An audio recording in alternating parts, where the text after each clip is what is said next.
జోహార్ doctor B R Ambedkar. SC ST BC మైనారిటీల ఐక్యత. SC ST BC మైనారిటీల ఐక్యత. రాష్ట్ర మాలమనాడు నాయకత్వం. రాష్ట్ర మాలమనాడు నాయకత్వం.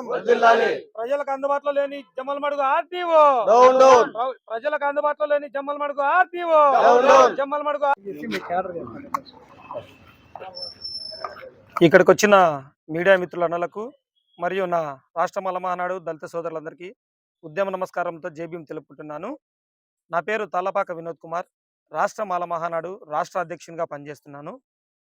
ఈనాడు జమ్మలమడుగు పట్టణం ఆర్డీఓ కార్యాలయానికి మేము ఇప్పటికి 4 సార్లు 5 సార్లు లెటర్ ప్యాడ్ తీసుకొని వచ్చాము. పౌర హక్కుల దినోత్సవం ప్రతి నెల జరిపి ఎస్సీ ఎస్టీ చట్టాలపై పేద బడుగు బలహీన వర్గాలలోని అవగాహన సదస్సును పెంచి వారి ఎదుగుదలకు తోడ్పడాలని ఎన్నోసార్లు మేము ఆర్డీఓ గారి దగ్గరకు వచ్చాము. కానీ ఇక్కడ ఎలా ఉందంటే పరిస్థితి, మన రాష్ట్ర పరిస్థితి ఎలా ఉందంటే, జమ్మలమడుగు పరిస్థితి చెప్తున్నా. ఎస్పెషల్లీ ఏదన్నా నిరసన కార్యక్రమం కానీ ధర్నా కానీ పెట్టాలంటే పోలీస్ వారు వారం రోజుల ముందు లెటర్ ఇవ్వండి అంటారు. వారం రోజుల ముందు మేము లెటర్ ఇస్తే మేము వచ్చే సమయానికి జమ్మలమడుగు ఆర్డీఓ గారు సీట్లో ఉండరు. మరి మేము ఎవరికి ఇవ్వాలి? మేము జమ్మలమడుగు ఆర్డీఓ గారిని ప్రశ్నిస్తున్నాము. దళితుల ఫిర్యాదు పట్ల మీరు ఎందుకు నిర్లక్ష్యం వహిస్తున్నారు? ఈ విషయాన్ని మేము రాష్ట్ర మాల మహానాడు తరపున కలెక్టర్ గారిని కలిసి ఎందుకంటే చాలా మేము చింతిస్తున్నాము. 4 సార్లు 5 సార్లు మేము ఎక్కడెక్కడి నుంచో బండ్లు వేసుకొని వస్తే ఆర్డీఓ గారు మేము వచ్చిన సమయానికి ఉండరు. ఇది ఎందుకో మాకు అర్థం కావట్లేదు. కాబట్టి ఆర్డీఓ గారు మా మనవిని ఆలకించి మేము దళితులు ఇస్తున్నటువంటి ఫిర్యాదుల పట్ల మీరు చర్యలు తీసుకోకపోతే మీ మీద మేము రాష్ట్ర ముఖ్యమంత్రి వారిగా కలవడానికి వెనకాడబోమని తెలియజేస్తున్నాము. అంతేకాకుండా దళితులపై రాష్ట్రంలో అనేకమైన అన్యాయాలు జరుగుతున్నాయి. కానీ రాజకీయ నాయకులు కానీ ప్రభుత్వ అధికారులు కానీ ప్రశ్నించేది లేదు. ఎవరైతే అగ్రకులస్తులు ధనవంతులు ఉన్నారో వారికే సాయం చేస్తున్నారు. పేదల పరిస్థితి వారు ఎవరికి చెప్పుకోలేకో తెలియక చాలా ఇబ్బంది పడుతున్నారు. దయచేసి జమ్మలమడుగు ఆర్డీఓ గారు, మేడం, మీరు మా మీద దయ ఉంచి వెంటనే దళితుల ఫిర్యాదులు ఏమొచ్చినా సరే వెంటనే వాటిని పరిష్కరించాలని కోరుకుంటూ సెలవు తీసుకుంటున్నాను. జై భీమ్. రాష్ట్ర మాల మహానాడు ఆధ్వర్యంలో తలపెట్టిన ప్రతిరోజు ప్రతి నెల పౌర హక్కుల దినోత్సవం జరపాలని, అలాగే ఎస్సీ ఎస్టీ అట్రాసిటీస్ కేసులపైన ప్రజలలో అవగాహన కల్పించాలని, అలాగే ప్రభుత్వ కార్యాలయాలలో ఎక్కడైనా సరే నేమ్ బోర్డులు వేసి అందరికీ తెలిసే విధంగా ఆ చట్టాలపైన అవగాహన కల్పించాలని గతంలో కూడా కలెక్టర్ గారికి ఒక రిప్రజెంటేషన్ ఇచ్చినాం. ఈ పద్ధతికి దాదాపు 6 నెలలు కావస్తా ఉంది. ఇంతవరకు ఎక్కడ దాని మీద చర్యలు తీసుకోలే. అదే కాకుండా ఇదే జమ్మలమడుగు ఆర్డీఓ గారికి కూడా చాలాసార్లు వినతి పత్రం ఇచ్చినాం. ఇక్కడ పౌర హక్కుల దినోత్సవం జరపాలా, ఈ డివిజన్ లెవెల్లో దళితులు ఎదుర్కొంటున్న ముఖ్యమైన సమస్యలు మానసిక దాడులు, భౌతిక దాడులు, భూ కబ్జాల పైన అనేక సార్లు ఫిర్యాదు చేసినాం. మేము ఎక్కడో ఇంతవరకు ఎప్పుడు స్పందించలేమే. ఎప్పుడైనా మేము ధర్నా తలపెడితే ఇక్కడ రూమ్ ఖాళీ ఏంటది, లాక్ అయింటది బీగాలు. ఎందుకు ఆమె పెద్దలా గద్దలా ఎందుకు ఇట్లా అవుతుంది నాకు అర్థం కావడం లేదు. ఆమె దళితుల పట్ల పూర్తిగా నిర్లక్ష్యంగా వివరిస్తుంది. కనీసం ఇక్కడ నుండి 10 మాటలు ఫోన్ చేసే ఎత్తలే ఫోను. ప్రభుత్వం ఇచ్చిన ఫోనా లేకుంటే ఆమె సొంత ఫోనా? ఎట్లా? ఈమె బద్ధంలో రాజ్యాంగ పరంగానే కదా ఆమెకు ఉద్యోగం వచ్చింది. అంబేద్కర్ గారు ఆయన రాజ్యాంగంలోనే కదా ఆమె చదివింది. ఆమె రాజ్యాంగం వల్లనే కదా ఉద్యోగం వచ్చింది. ఇవేమన్నా సొంతం ఉద్యోగం తెచ్చుకునేదా? ఏమన్నా దీనికి ఏమైనా రానిగా ఉందా? ఎట్లయితుంది అది? మేము ఎన్నిసార్లు ఫిర్యాదు చేసినా దాని మీద స్పందించారు. ఆడికి మేము లోకయుక్త కూడా ఈమె మీద ఫిర్యాదు చేసినాం. ఈమె మీద SC ST atrocity case section 4 నమోదు చేయాలని. ఇంత నిర్లక్ష్యంగా వివరిస్తే సామాన్యుల పరిస్థితి ఏంది? ఒక నాయకులుగా ఇక్కడ వచ్చి ఇంతమందితో ఇంత ఖర్చులు పెట్టుకుని వచ్చి రిప్రజెంటేషన్ ఇచ్చాలనుకుంటే ఈ రోజు అడ్రస్ లేకుండా పోతే ఏంది పరిస్థితి? ఫోన్ లిఫ్ట్ చేయరు.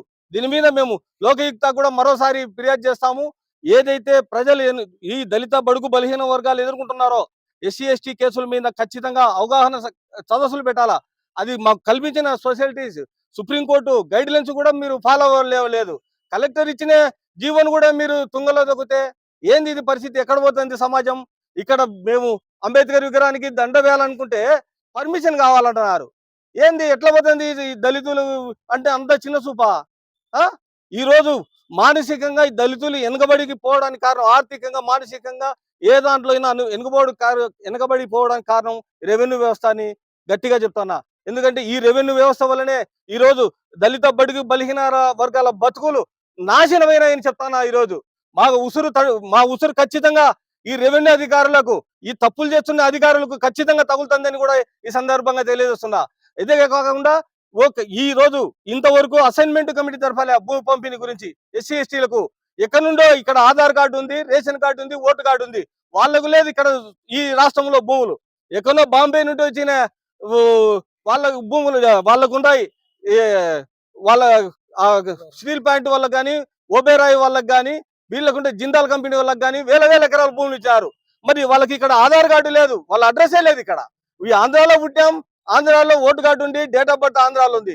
మరి ఇక్కడ వాళ్ళకు ఒక సెంటు ఇండ్లు కట్టుకోనికి స్థలం లేదు. ఏందయ్యా ఇది ఇదేం రాజ్యం ఇది? ఇదేమన్నా దొంగల రాజ్యమా? ఏం మా మీద అంతా కులవివక్ష? ఇప్పుడే ఆర్డీఓ గారికి చెప్తానా నేను, ఇటువంటి పరిస్థితి ప్రతిసారి మాకు పునరావృతం అవుతుంది. మీ దగ్గరకు వచ్చినప్పుడల్లా మేము అవమానపడిపోతున్నాం. ఇది మంచి పద్ధతి కాదు. దీని మీద ఖచ్చితంగా పై అధికారుల దృష్టికి తీసుకుపోతాం. లోకాయుక్తకు మళ్ళీ కంప్లైంట్ చేసి నేను వీరి మీద ఎవరైతే మా ఫిర్యాదుల పట్ల నిర్లక్ష్యంగా వివరించారో వాళ్ళ మీద SC ST atrocity case section 4 నమోదు చేసేంత వరకు నేను నిద్రపోను. ఒకవేళ చేయలేని పరిస్థితి వచ్చే నా ముక్కు అంబేద్కర్ విగ్రహం దగ్గర నేలకు రాసి వారం రోజులు నేను బూట్ పాలిష్ చేస్తా. నేను కట్టించుకోలేకపోతే, మా హక్కులను కాపాడలేనప్పుడు మాకు ఎందుకండి పదవులు? ఇంత అవమానమా? మేము అవమానానికి భయపడలే. కనీసం వచ్చి ఇక్కడికి వచ్చి రిప్రజెంటేషన్ తీసుకునే దానికి అంత బరువు అయితే ఎట్లా? ఇది కలెక్టర్ గారు కూడా స్పందించాలి దీనిపైన. స్పందించలేని పక్షంలో ఏ రోజైనా సరే మేము కలెక్టరేట్ ముట్టడిస్తాం, అవసరమైతే సీఎం క్యాంప్ ఆఫీసు మళ్ళీ ముట్టడిస్తాం. ఎంతమంది అడ్డొచ్చినా కానీ దీనికి ఒప్పుకోం. ఖచ్చితంగా మేము ఆ పని చేస్తామని ఈ మీడియా మిత్రుల ద్వారా మీకు అందరికీ తెలియజేసుకుంటున్నాను. జై భీమ్. అందరికీ జై భీమ్. నా పేరు సుద్దపల్లి మురళీ ప్రసాద్. రాష్ట్ర మాల మహానాడు రామోజీ వర్గంలో రాష్ట్ర గౌరవాధ్యక్షునిగా నేను పనిచేస్తూ ఉంటున్నా. ఈరోజు భారత రాజ్యాంగ నిర్మాత పేద బడుగు బలహీన ఎస్సీ ఎస్టీ బీసీ మైనార్టీ వర్గాలకు అండగా ఉండి వీరు అన్యాయం అయిపోకూడదు, వీరు భూస్వాములకు ధీటుగా ఉండాలంటే వాళ్లకు పెద్దలు సంపాదించిన ఆస్తులు అంతస్తులు ఉంటాయి.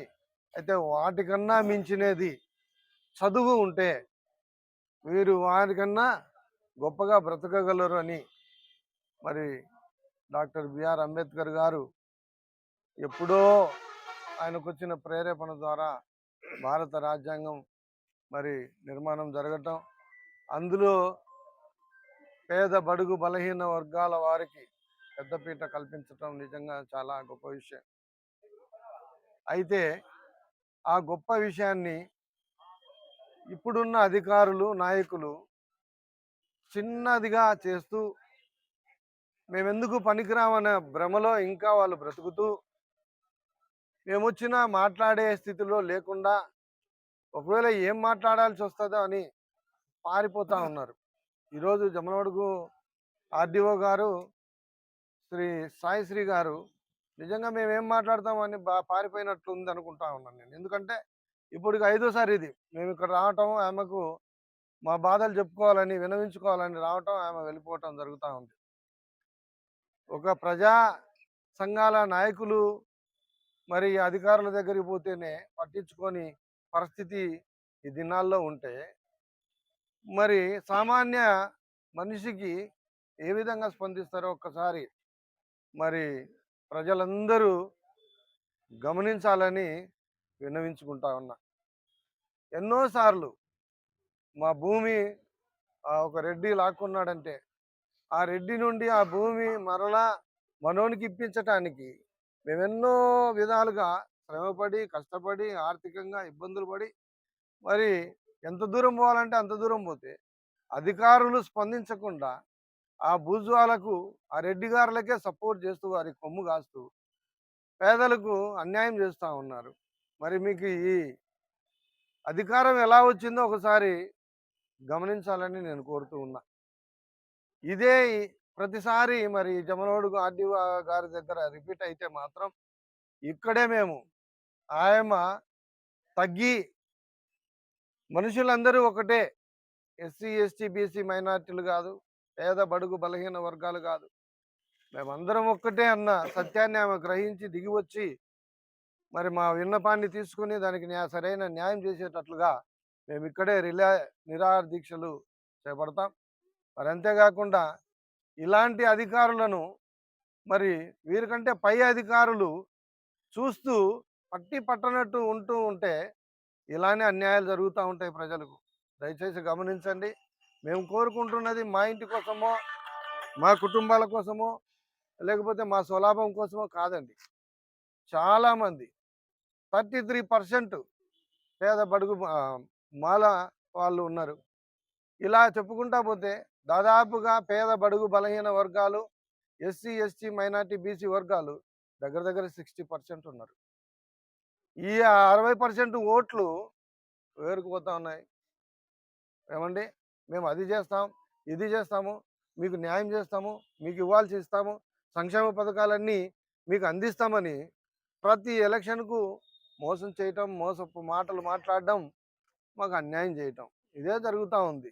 రాబోయే దినాల్లో మరి రాష్ట్ర మాల మహానాడు తరపున మేము కూడా శక్తివంచన లేకుండా మరి రాష్ట్ర మాల మహానాడు రామోజీ వర్గం మరి ఒక ఎలక్షన్ గ్రూప్గా తయారై ఒక పార్టీ, మా రాష్ట్ర మాల మహానాడు తరపున ఒక పార్టీ పెట్టుకొని మేము ఉన్నంతలో మేము ఆయా స్థానాలకు పోటీ చేసి మరి మాకు రావాల్సిన రాజ్యాంగంలో ఏవైతే కల్పించారో హక్కులు అవి రాబట్టుకోవడానికి మా శాయశక్తులా మేము పాటిస్తాం. మా ప్రాణాలు ఒడ్డైనా మరి మా వాళ్లకు న్యాయం చేసేటట్టుగా ఉంటాం.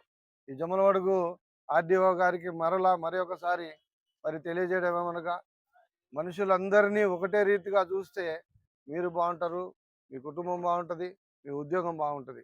అలా కాకుండా వ్యతిరేకంగా ఉంటే తప్పకుండా మేము రిలే దీక్షలు చేస్తాం, కలెక్టర్ ముట్టడి చేస్తాం, అవసరమైతే ముఖ్యమంత్రి గారిని కలిసి వినతి పత్రం కూడా మీ మీద మేము యాక్షన్ తీసుకోవాల్సిందిగా మేము అప్పచెప్తామని ఈ సభాముఖంగా మీకు అందరికీ తెలియజేస్తూ, మరొక మారు ఆర్డీఓ గారు ఇలా స్పందించకుండా ఉండకుండా మేము వచ్చినప్పుడు స్పందించి మా మాటలు విని వాటికి మరి న్యాయం చేయాలని మరొక మారు విజ్ఞప్తి చేస్తూ సెలవు తీసుకుంటున్నాం.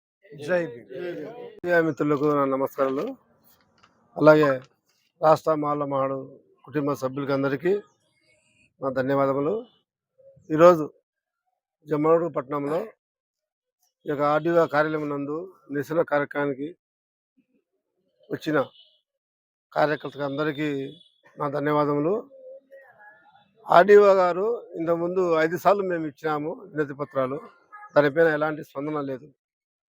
ఇకపోతే ఈ ఫిర్యాదులను ఆమె స్పందించకపోతే రాబోయే దినాలలో పెద్ద ఎత్తున ఉద్యమాన్ని సిద్ధంగా ఉంటామని మనం చేసుకుంటున్నాం. జై భీమ్.